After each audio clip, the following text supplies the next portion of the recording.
Hey guys, welcome to A Blonde Cook, and today we're looking at orange chicken. Is it an authentic Chinese dish? Don't think so. But is it a Chinese American dish? Yep, and I totally love it. So according to Wikipedia, Chef Andy Cao claims to have developed this recipe. Don't know if this is true, but if it is, I'm glad he did. Anyways, let's get to making this.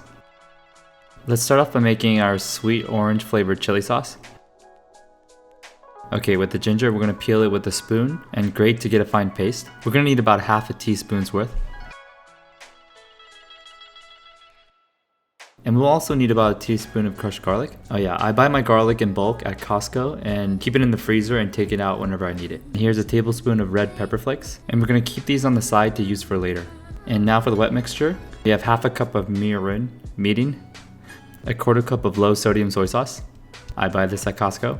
And go in with 2 tablespoons of sugar and 1 tablespoon of white vinegar and 1 tablespoon of oyster sauce.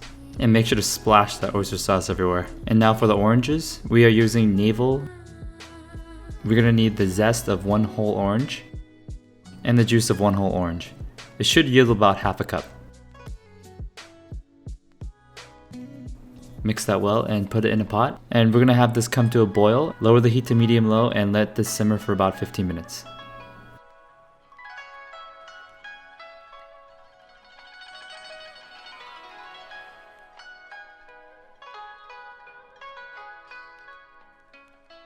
And after the 15-minute mark, add the ginger, pepper, and garlic we prepped earlier. Let this continue to simmer for 3 more minutes. And then add in the cornstarch mixture, which is 1 teaspoon of cornstarch and equal parts water. We add the cornstarch to thicken the sauce.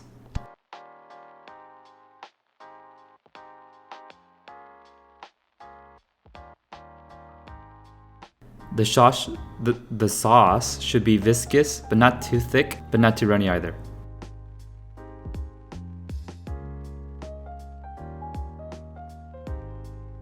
And for the last step of the sauce, we're going to add a teaspoon of sesame seeds. I think it's important that we have the sauce made beforehand, that way when the chicken is fried and ready, we could just apply it directly. Oh yeah, shameless plug, if you're liking this content, make sure to like and subscribe. It would help me out a ton. Thank you. Finally, onto the meat. I generally don't like chicken breast, but I think this recipe works better with chicken breast, kind of like a Chick-fil-A sandwich.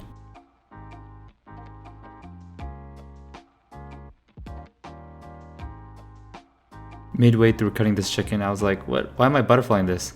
I just ended up cutting it in half and lengthwise and cutting just bite-sized pieces. Alright, so moving on to the coating. For 2 large chicken breasts, you should be good with 3/4 cups of potato starch, cornstarch, and flour, all equal parts.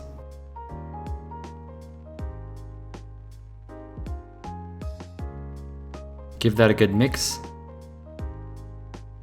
Alright, now for the assembly. We have 3 eggs with 1 yolk removed. We're going to take our chicken, coat it in the flour mixture, put it in the eggs. Oh yeah, make sure to beat your eggs before. And coat it a final time. So it's going to be chicken, eggs, coat. Chicken, coat, eggs, coat.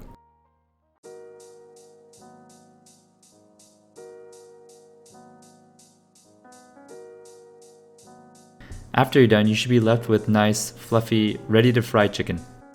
Now heat a pot of neutral oil. I use canola oil. Have that come up to 350 degrees Fahrenheit and gently place your chicken.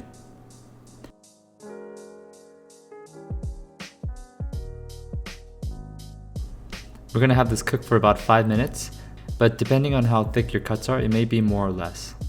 You can totally do a double fry for extra crispiness, but I just decided to fry it once. After frying, they should look golden brown like this.